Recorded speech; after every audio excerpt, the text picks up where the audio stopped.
Now, Pittsburgh's best sports show is about to begin. Call us or tweet us. We got things to talk about on the Ireland Contracting Nightly Sports Call. Hey, Rice, thanks so much. Good evening, everyone. It's another edition of the Ireland Contracting Nightly Sports Call on the Borders and Borders hotline. Bob Pompeani with Gene Collier here tonight of the Post-Gazette. We're here talking sports with you. And all you have to do is call 412-575-2600, or you can tweet us at KDPomp, at Gene Collier. And we'll begin with the Pirates, who are on the West Coast to a degree in Arizona. 9:40 start tonight. They jumped out to a 2-0 lead, just like they did yesterday in St. Louis, only to watch their starting pitcher give it right back. It was Stephen Brault, who can't seem to get beyond 3 innings, 3 1/3 or 2/3. Tonight it's Nick Kingham, same problem. He gave up 35 pitches, bottom of the first inning. So Gene Collier, the Post-Gazette outstanding columnist, I want to ask you about, Clint Hurdle. I understand his hands are tied. Tyone goes on a 60-day disabled list today. That's not good news. He won't be back probably till early July. Right.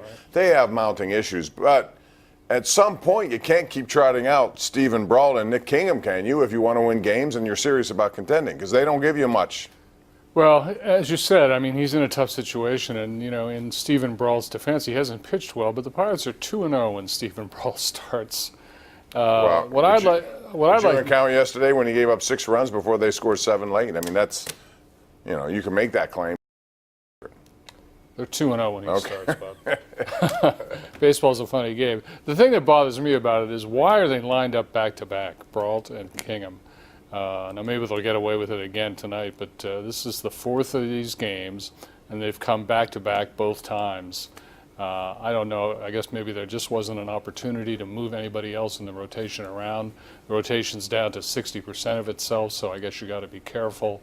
But there are so many teams in this situation, Bob. I was looking at disabled lists today. There are 172 players on the disabled list. 111 of them are pitchers. So let's solve some of baseball's problems right now. Sure, Do you think these guys are being coddled to the point where they can't withstand a normal season? Because before, I never remember this many injuries for guys who would pitch double headers. No. And I'm going way back, but you know my point. Exactly. I think they are, but all the medical professionals say that that's not the case. That if anything, they are overused and abused.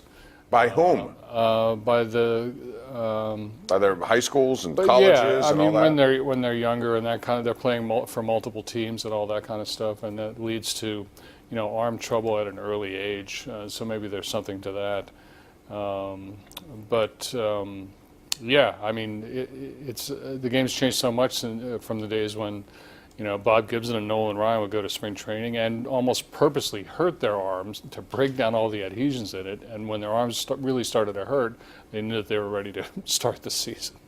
Well, Jung Ho Kang went on the disabled or injured list today, 10 days. He needs really a swing doctor, if there's such a thing. Something. Before it turns into the swing coroner. You don't want to call him in, but he cannot hit right now. Excellent candidate to be DFA'd. In my view. DFA. We live in a world of initials. And there you go. That's one of them. Designated for. What about, we talked about this today on the radio show, and I'm curious to get your take about baseball. I saw a national story that, showed a decline in attendance, physically, people going to games, but also on television. Why do you think that is? I've come to the conclusion there's too much dead time in baseball. There's not enough speed to the game in terms of keeping the pace going. Mm-hmm. And there are no plays, no balls in play a lot. Well, yeah, all those things are at work. Tonight's first inning in Arizona took 39 minutes. Baseball has looked hard at this, and it has adopted protocols and even some rules to try to speed the game up because they know they're really in trouble on this. Now, baseball purists don't mind that. They like the pace of the game. They even like the slower the better for some people. But even as old as I am, I'm not one of them.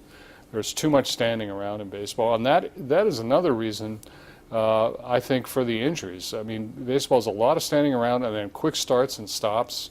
Good point. But yeah, I mean, I would go to a pitch clock in the major leagues. All these experiments are going on in the Atlantic League this year. The pitch clock higher, the outlaw of the shifts. It'd be interesting to see how that plays out. It will, and it would be interesting to get your take on this. It's 412-575-2600. Also coming up, I'm going to get Gene's take on John Daly, who will be, according to the Associated Press, an embarrassing sideshow at the PGA Championship. We'll explain why coming up. That and your calls on the way right here. This is the Ireland Contracting Nightly Sports Call, 7 nights a week on Pittsburgh CW. The Ireland Contracting Nightly Sports Call is brought to you by Ireland Contracting, celebrating 25 years as Pittsburgh's #1 home exterior expert in roofing, siding, windows, and gutters, where honesty and integrity still matter.